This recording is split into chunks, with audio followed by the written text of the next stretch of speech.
In this video, I'll show you how you can add text to an image in Canva. So what you need to do is go to canva.com on your web browser and then log in. From here, you've got a couple of options. You can either go to create and then click upload and then find your photo or image. Or if you've already got your image open here in File Explorer, you can just simply drag it on to Canva. Either way, you're going to upload your image, and from here we can go ahead and click on it once it's uploaded. Once you click on it, you need to go to Open in Editor in the top right hand corner, and we need to get to this editing section. From here you can click on the text tool, then click Add a text box, and it's then going to add a very small text box, which you can make bigger by clicking and dragging. Then type out your text.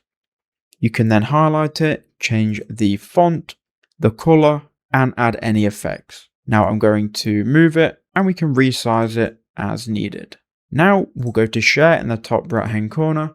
We can then click download, make sure our file type is PNG, click download, and there you go, here is our new file with text added.